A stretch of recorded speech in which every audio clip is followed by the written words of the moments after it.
You're copying out that this is your passion, but it's not. Don't I seem passionate about this? I tell great stories. I bring great people to light. But so what?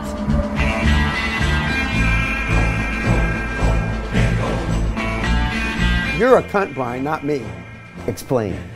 You're weak, and you want these people to like you. If these little cunts think that you're something now, I see you 1,000 times more.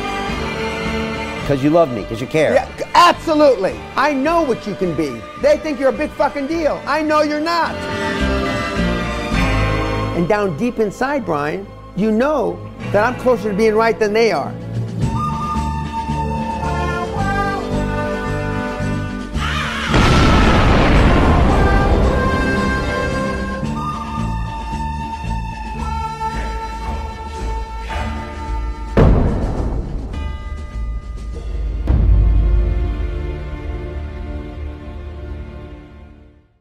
My saga with the $50 billion man continues.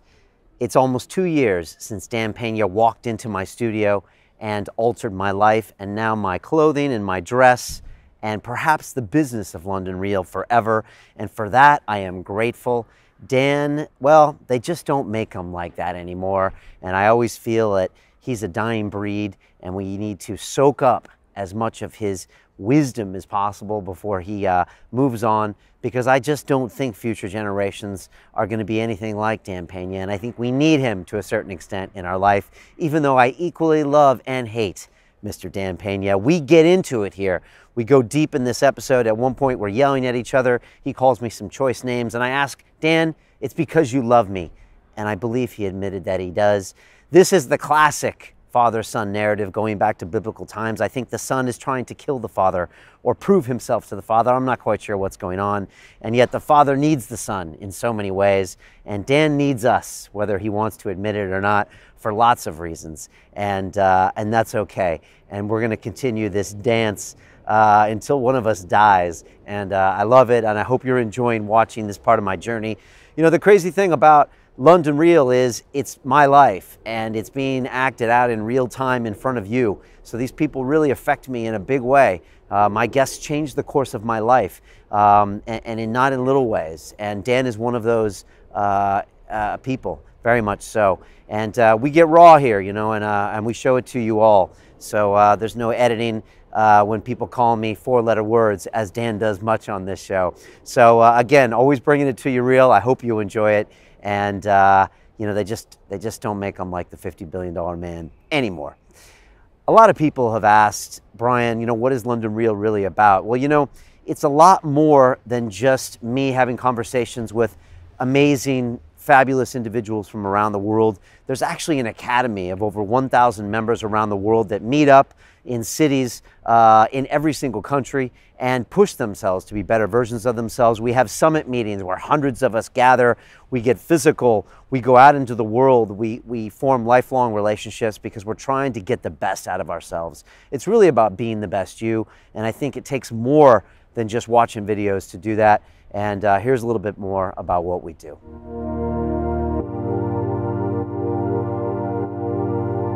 The entrepreneurial journey, it can be a lonely road.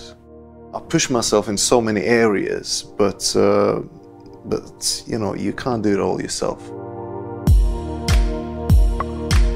The thing about the academy is, it's like, look, you have the ideas, you have the ability, you have the skill, and you have the sort of ambition for yourself.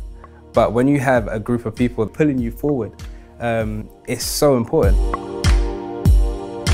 Accountability is what's missing from most of the programs or any gurus or any internet mentor that I had before. I wanted to get some accountability. I wanted to make myself accountable to a group, to you. The reason we started the Academy is because I felt like we were doing these amazing talks, like we'd have a Peter Sage episode or a Dan Peña episode or a Kala or someone, and you get super inspired, and then YouTube stops, and then you go back to your life and you don't make any changes. And it was just like, what? It felt like, what are we doing? If you're designing your life right, the good times are now. And in a few years, you'll look back and say, wow, that was amazing. The thing about the Academy is it has so many different sort of layers to it. I think your web seminars are awesome.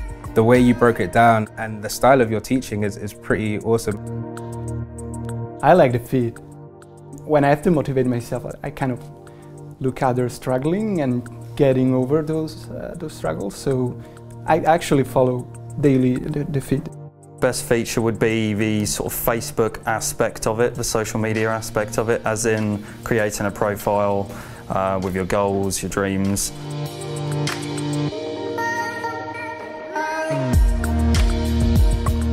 Everyone's on the same vibe, and we may be at different stages in our journeys, but everyone's on the same page at the end of the day. Everyone's really trying to push themselves and building the best you. It really resonates with me.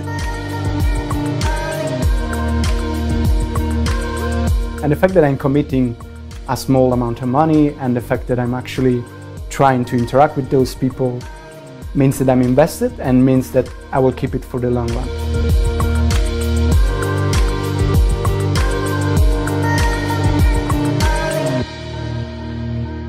You have to be serious about yourself and what you want to achieve. And if you're serious about yourself, this is going to be such a fantastic platform.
London Real, sponsored by Bulletproof.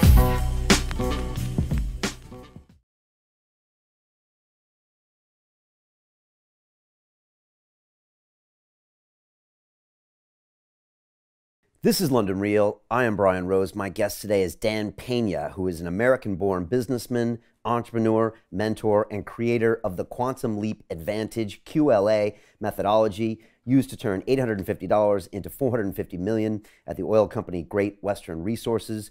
You call yourself the $50 billion man because over the past 20 years, your mentoring programs have created over $50 billion in equity and value for your students. Some say more. You and I have a storied history together. We first met here in our studios 2 years ago. Followed by that, I attended your Castle seminar. We had our infamous event at the Ritz Hotel in London. I quoted you in my TED Talk. My daughter spoke at your 70th birthday party last year at Guthrie Castle in Scotland. Your episodes on London Real have been watched nearly 500,000 times. Dan Peña, welcome back to London Real. Thank you very much. Thank you for having me again. It's great to be back here. You turned 70 last year. I was at your party. My daughter spoke. It was a tremendous gala affair. Your wife, Sally, did an amazing job. You know, most men might be planning their retirement in their 70th year, but from what I can see, it looks like you're ramping things up.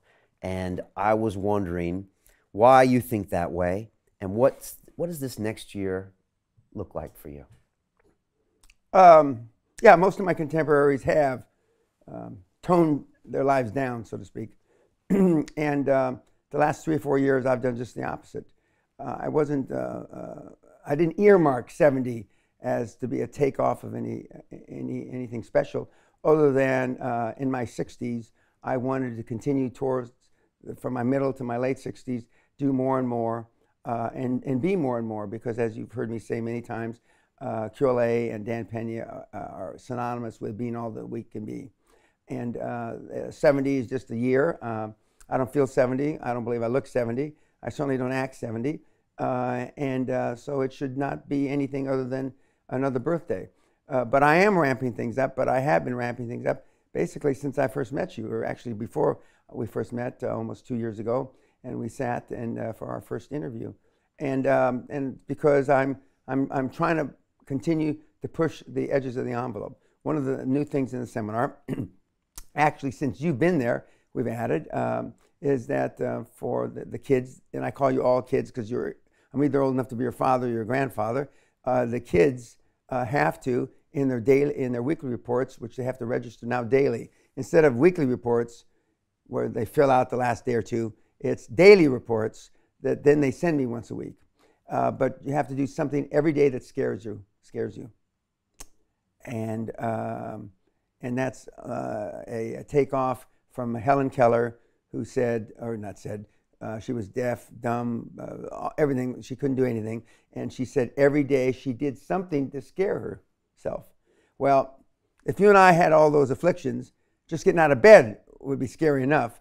And so I decided that one of the differentiations between the people that got the most out of the week-long seminar and the year-long free mentoring from me is people that really press themselves hard.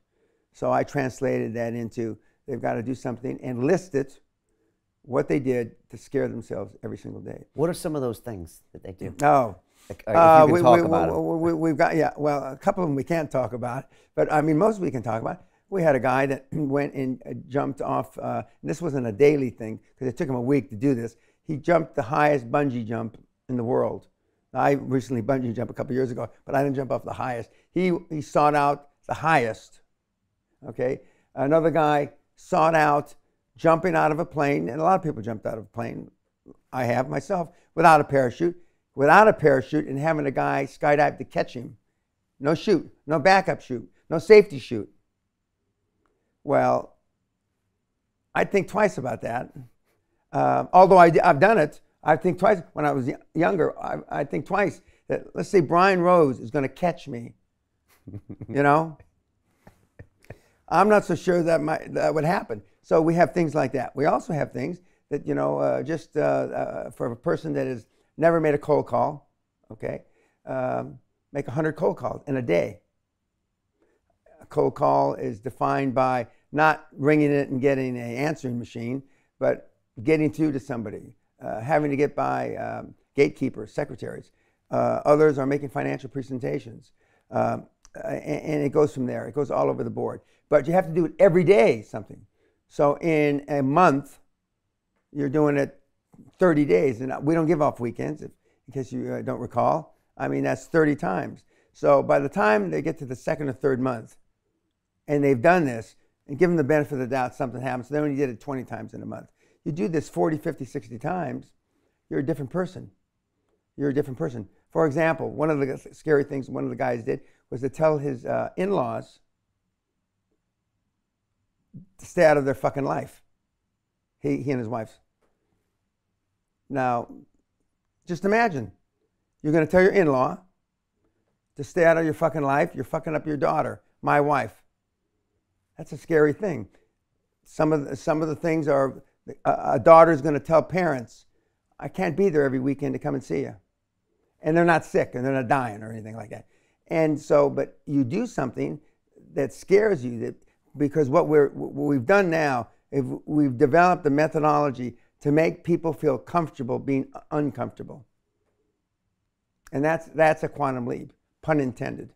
Is that the essence of really what you do, is getting people to take more risk or to get out of their comfort zones, and then the wealth comes later? It's not just out of their comfort zones. It's to change your reality.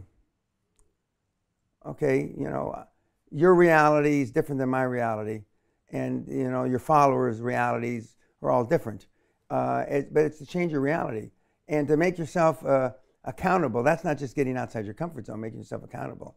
Okay, not just accountable, not accountable to somebody else, accountable to you, me, you know, yourself, because that's the ultimately that's the only person you should be accountable to, is yourself. And we grow up, in my judgment, wrongly, that that we don't hold ourselves accountable enough. We just don't. We've learned to come up with reasons why we can't do this, reasons why it's okay not to do this, reasons why you didn't follow up on time, reasons why I told the guy to get back to him by Wednesday. It's now Friday. Oh, it's the weekend. I'll now get back to him till on Monday. And life has gotten simpler now with the internet and with email and the things where the communication is almost instant. You'd think it should be easier, but it's not. I use the analogy. 25, 30 years ago, you go in to buy a $100 million company. Your due diligence would be 3, 4, 5 weeks, and it'd take you 3, 4, 5 weeks to close the deal. Okay, a month and a half, 6 to 8 weeks. With the internet, it should take less time because the information is instantaneous. It takes us twice as long to close a deal now. Twice as long. There's no reason for that. Things haven't gotten twice as complicated, but somebody has to put their name on the line. Somebody wants to push off the accountability. Somebody would rather have Brian sign off on it, so I go home early on a Thursday knowing you're going to come in early on a Monday and your signature will be on the document instead of mine, because I don't want to be accountable. And so life has become more tedious. And I see it in the kids that come to the seminar, that the kids come in stressed. And back in the 90s, the kids didn't come in as stressed. Do you think an entire generation hasn't been held accountable, that they've been told by their parents that everyone gets a blue ribbon and that everything is alike, on the social media, and that you see this lag, like you said? Well, it's actually started before that. Okay. But the manifestation of that now is in the millennials of today. But the millennials tell me, we lack social skills. We can't interrelate because we've hidden behind a computer all our lives. And that's true, and I see it. But as I was telling you last night, at dinner, my demographics have changed from 10 years ago, it was 35 to 55 people that followed me, looked at my site. Now it's 20 to 35. So we've switched down almost a generation in age, because now the kids can see and gather information almost instantly. Nobody's making decisions any quicker, but they can see and they can gather this information. So, I've got a whole new generation of kids that, that follow me. I think I told you that this last seminar, 24 people, we had 6 people over 40, 6, and we had 18 people that were 29 or younger. And we had a 13, an 18, and a 19, no, 15, 18, and 19-year-old. Now, the 15-year-old came with his dad, who was 53, who was the oldest in the seminar. And, but the kids are appreciating what they don't like quicker now. Do you think they're seeking out what they don't have, even if it's subconsciously? Because there's nobody in their life that's telling them like it is, that's straight. I'm not so sure it's subconscious. You know, a lot of the kids say that I'm the alpha father role model that they never had. I don't know if that's true or not. We'll know, you know, maybe after they put dirt on me. But I do know that I don't believe the kids lack intelligence. I don't believe the kids lack anything other than leadership and guidance. And the kids are looking for it. Now, mine's a special kind. No question about that. Yours is a special kind. Yeah. And I remember being in your castle in one of your trophy rooms with a lot of your animal heads on the wall. And I think I was next to your bear. It's a huge bear, and it's the bear that I think you ultimately stabbed. Correct. With your bare Killed hands. with a knife. Yeah. And killed him with a knife. And I was looking at the bear. I just spent a week with you in the castle. Politically correctness is not even in your vocabulary or anything. No. You say what you want. You've got pictures on your wall of Hitler and Mussolini next to Jesus. Correct. And you got Rolls Royce and Ferraris out front. And I said, love him or hate him. And Dan, I love you and hate you simultaneously. You have to admit, there's no one like Dan Pena. And you're an original. And you're something that I don't think people they don't find very often. And so when they see you, even these young kids, do they just see something they don't see anywhere else? Well, that's part of it. But there's a sense of a reality that they have read about in books, but never experienced.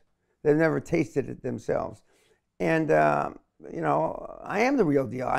Now, you know me a couple of years now. I'm the same on camera, off camera. I'm no different. And and I'm certainly, as you quite accurately put, I'm not politically correct. There's nothing about me that's politically correct. As my lovely daughter, we're here, she'd say, my daddy treats everybody the same, like shit. He doesn't discriminate. My daddy doesn't see whether you're black, red, blue, yellow, transgender. He doesn't see any of that. All he sees is another person, and if he doesn't like what you're saying or doing, he tells you.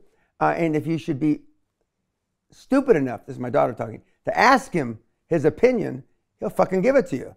And it probably is not going to be something that you want to hear. And so the kids today have this need. It's like this thirst for guidance. And the kids do better in the year-long mentor program than the older kids. So the kids in their teens and 20s do better than the guys in their 40s and 50s. That's because the guys in their 40s and 50s got a lot of baggage. Bad habits, you know, and it's tough to get rid of them. And you know, motivation gets you started. Good habits keep you going. Most people just have piss poor habits. And, you know, I've had these same habits for about 50 years now, okay? About 50 years. And I don't even think about it. I mean, it's just like brushing my teeth, taking a shower. I just do it. And one of the other interviews that I did with you, I said, when I do feel wimpish, which isn't too often, I just say, what's wrong with you, you cunt? Come on. And I just go out and do it. And I do that about my entire life. Everything about it. And I know that if I hadn't built up these habits 20, 30 years ago, you know, at age 70, I certainly wouldn't be doing this, because I haven't had to work in a long time, since my middle 30s. So half my life, I've had the wherewithal to not have to work. And a lot of people, a lot of reelers, ask me, how do you get up in the morning? What motivates you to get up in the morning? You know, one of my goals for this year was to go to the gym twice a day.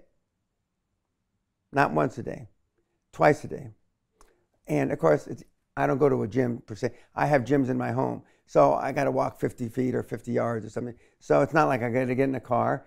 But, you know, if I didn't, if I had to get in a car, I'd still do it, because working out is part of my lifestyle, and I mean, good habits are hard to come by. But what's even harder to come by are people that have good habits that you can be around. That's even tougher. Why is that? Because you are, as I've said before, you are the average of the 5 people that you spent the most time with growing up. That's normally your dad, your mom, blah, blah, blah. But show me your friends now and I'll show you your future. And most of the guys, not just watching this program, but most of the guys and gals on the planet, let's go out and have a drink after work. You don't say, oh, well, he's a high performer, she's a pisshead, that's not how you pick the group, is it? A bunch of guys get in a car or they get in the lift, go downstairs, walk across the street to the pub, right? Right. Well, next, if you think about it, okay, well, I really don't mind having a drink with those 2 people over there. So why don't you initiate the request and say, why don't you and I, the 3 of us, go have a drink? Let's say that they're your supervisors.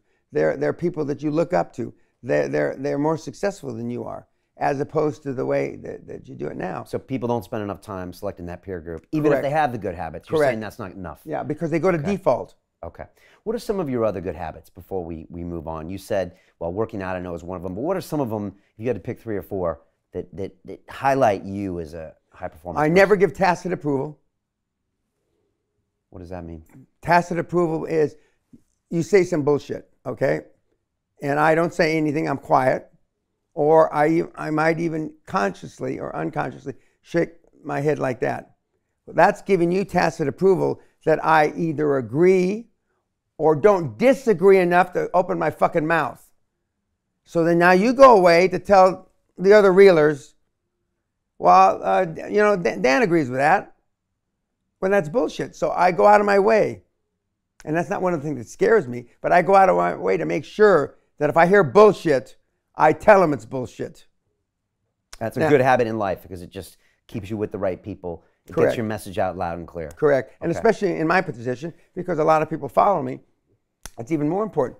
Yourself included. More people follow you than follow me. So, I mean, it's even more important. But most of the people that are in what I call the personal development game do just the opposite because they want to sell them something. They've got something to sell. And after they've sold them something, Brian, they've got something to upsell them. And then they got another upsell and another upsell. I have no fucking upsells. I give everything away. The only place I make people put skin in the game, if you want my free mentoring program at the end of the seminar, you got to pay to get to the seminar. But as I've told you before, and I told, with the greatest respect, BBC earlier before I got here, I used to do the fucking seminars for free. Fucking free. And put 700, 800, 900 people in a goddamn hotel auditorium at the airport. But it didn't work because they didn't have skin in the game. It didn't work. Right. And now what do they pay, roughly, to come 20 see you? grand. Okay. Dollars. Sterling. Sterling. Okay.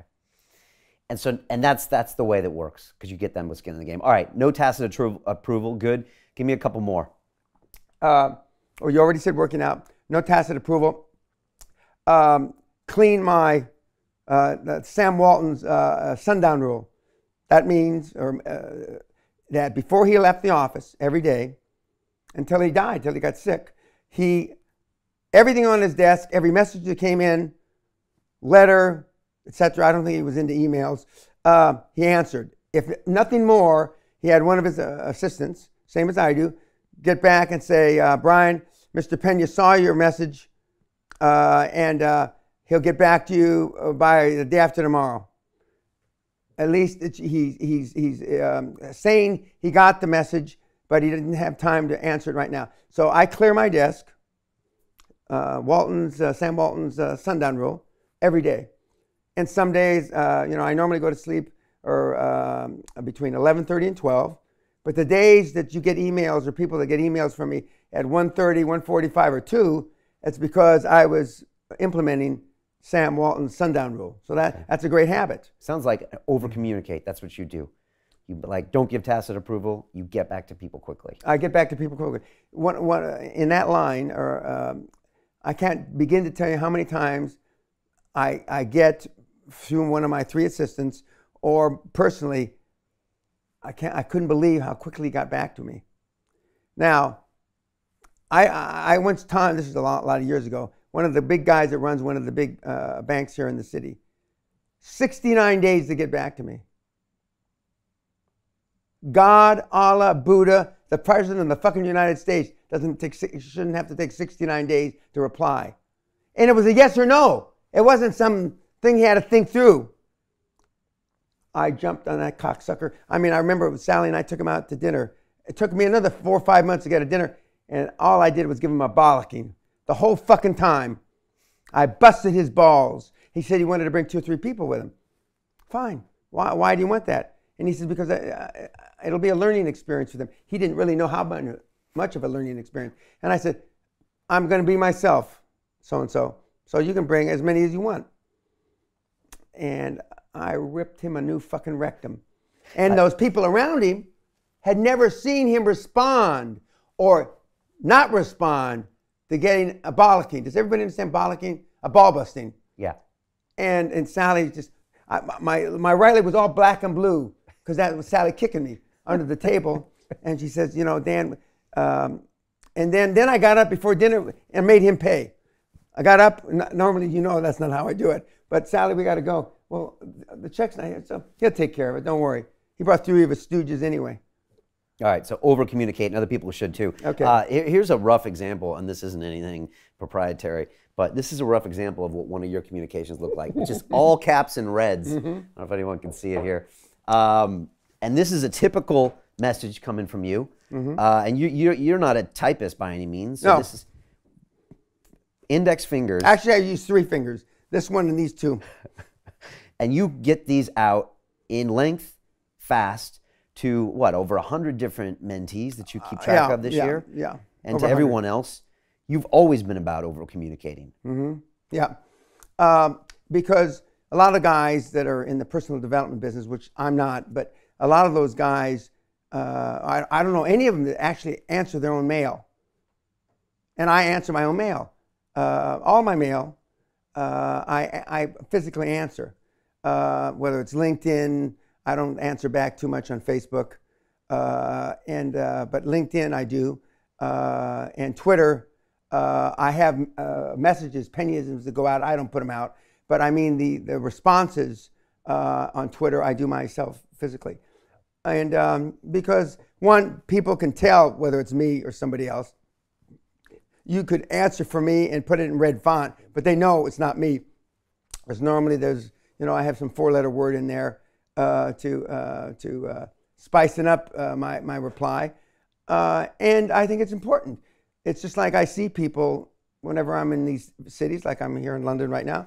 I saw 7 people today. I saw 8 yesterday, because I want to keep my thumb on the pulse of what's going on. And one of the things that really annoys, too strong a term, annoys my assistants, I post my travel schedule, as they say, weeks in advance on my site. People, if they want to see me, and it's for free, all they have to do is email and make an appointment. I get people 48 hours before I arrive in a city that want to make an appointment. Now, what kind of preparation is that? I mean, did it take them 7 weeks to get the balls to ask my assistant to schedule a meeting with me? I doubt it. But those people then go on a waiting list, and I may or may not have time to see them. Is this one of your habits that you use for practicing success, as far as meeting with people, talking Correct. with people? And kissing frogs is the real habit. Right. Talk to me about the frogs, because okay. One day in the castle when I was there, you showed up with the frog cufflinks and the frog. Oh, you got them on right now. Yeah, well, I have several pair of frog cufflinks. Frog ties. I don't have frog tie today, but what's with the frogs? Life, in my judgment, a majority of success comes from overexposure, a numbers game, and kissing frogs reminds me that I'm never too rich or too important to continue to meet people, look for opportunities, and turn over rocks, looking at no matter how important I am or people think I am, because I haven't had to work in over 30 years.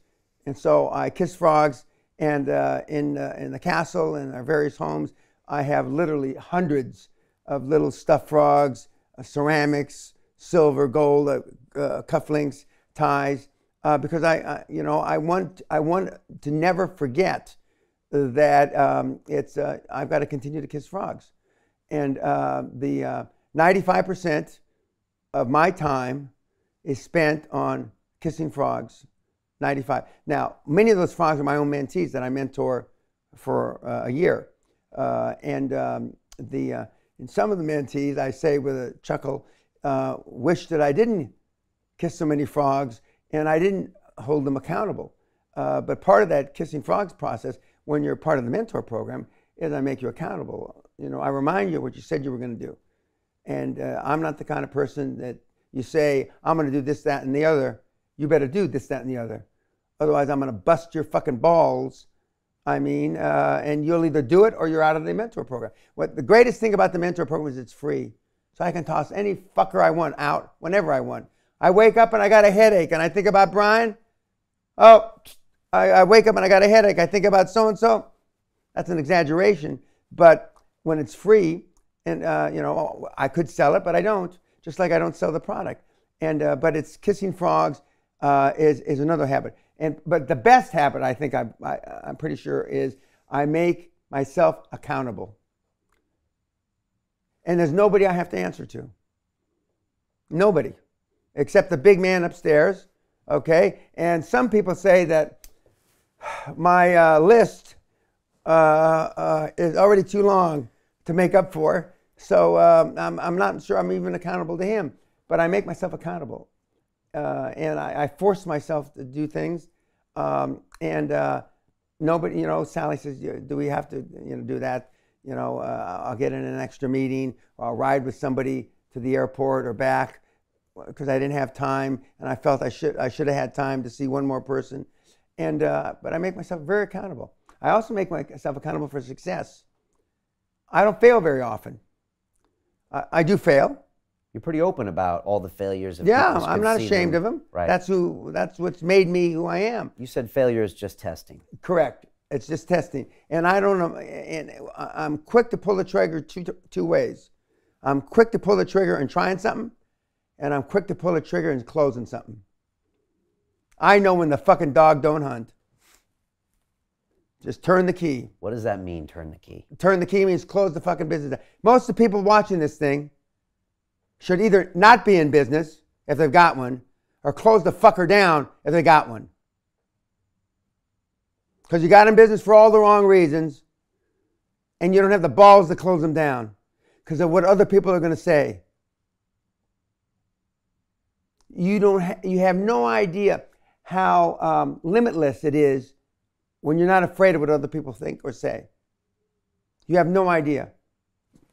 There's not two people watching this thing that even has a concept of what it is to act as if you have no limits to your abilities.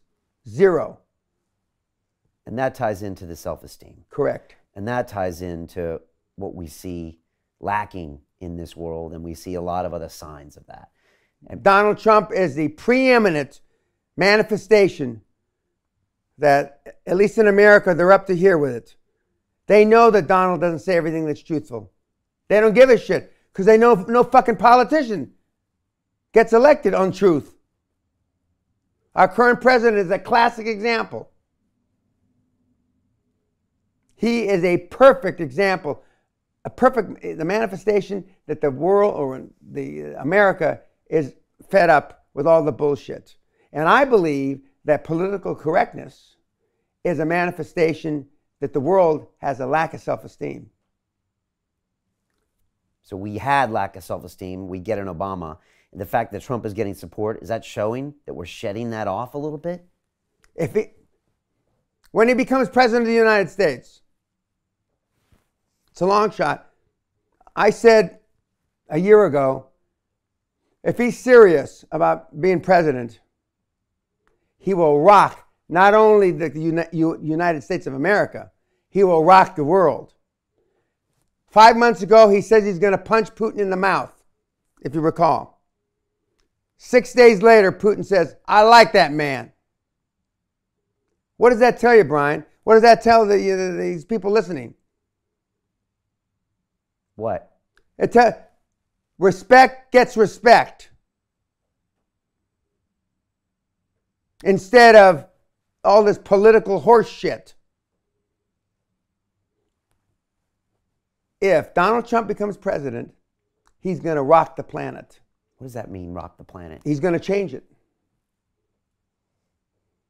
You said to me last night, you don't care what anyone thinks of your opinion of them. Correct. You don't want their respect. And yet, by doing that, you get all of their respect. I don't want anybody's love. Everybody loves me. I don't give a fuck if these pea-heads watching this thing like me. You said they're either going to love you or hate you. I knew which one it would be. All my life, I've been this way. And all my life, people love me and respect me. If you're in a foxhole, who do you want in the fucking foxhole with you, Brian? You want some mealy-mouthed cunt, politically correct asshole? Or you want somebody that's going to rip their head off and shit down their neck? Trump's that kind of guy. I don't agree with everything he says. But he's that kind of guy. And he's a sign that people want someone to give it to He's him a real. sign. Because that's what... From Allah above. Because whether he gets elected or not, the fact that he is in the polls tells us so much about ourselves. Yes. Because people hate themselves, right? Is that what the thing is? In America, they walk around and is it just this lack of accountability, no self-esteem, and everyone is just mediocre, walking around with no... And the U.S. has more self-esteem than all the other countries put together. It should, or it does. It does. Right. And yet it's got the biggest problem as well. Yeah, that's there's two sides of the sword, you know, and he is showing the future.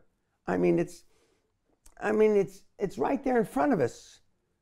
And if Trump got to be president, Allah doesn't even know who's going to be the next prime minister. I mean, it's going to, he'll rock it. Now, whether he does or not, I don't know. But the other side of that coin is Bernie Sanders. God help us. He was a fucking communist 35 years ago. Now he's a socialist. He's in the Senate for 15, 20 years. And he's kicking Hillary's ass. What the fuck does that say? I mean, the U.S. is ready for change. They're so fed up. And the U.S. gets a cold or sneezes, the rest of the world gets a cold. You know, Trump gets elected and we see a wave. I'd love to see Bernie run against Trump. Because either way, the world's going to change. It'll change better for me if Trump's elected. You said you've been like this all your life. Correct. I want to know, how does Dan Pena, get created? Where did you grow up? Who were the parents? Why you? I met your brother at your 70th birthday party. Correct. I really like him. And what does he say when he was asked? I don't know if you asked him. They said he's a high-performance guy. He's deputy assistant chief. He's the number 2 or 3 guy in the largest fire department in America, L.A. County Fire Department. Yeah. He went up the ranks. I want him in the foxhole. Oh yeah, with us. He's an alpha male as well. Yeah. But he said, if my father had beaten me more like he beat my older brother, me, I'd have even been more successful. If my dad had beaten me like he beat Danny, beaten him more, not less. And some of the people watching this fucking thing, their father had never slapped them. Some of the people watching this fucking thing have never been in a fist fight, let alone had the shit kicked out of them. Some of these people watching this fucking thing have never said shit if it was in their mouth. Some of the people watching this goddamn show, their future is going to be no better than their fucking past. Because even though you're opening up Pandora's box for all these opportunities for them, vis-a-vis the academy and and I'm not trying to make light of that, they're not going to take advantage of them. They're just not. And what I know at 70, and through Allah, and I'm not slagging off Muslims, but through Allah, God, Buddha, whoever, I knew this 40 years ago. That And part of that, they needed what? A stronger alpha male parent. Correct. They needed accountability as kids. Correct. And a beating. correct. To watch the rest of this fascinating interview, click on the link below and go to londonrealacademy.com. There you can sign in with your social media, log in and watch the rest of the episode for free, along with all of our episodes on London Real, my webinars, and all of our premium content, all located over at londonrealacademy.com. So click on the link below, you'll be directed there and you can watch the rest of this fascinating interview, and I'll see you there. The book, by accident, there was a Reader's Digest summary of a book by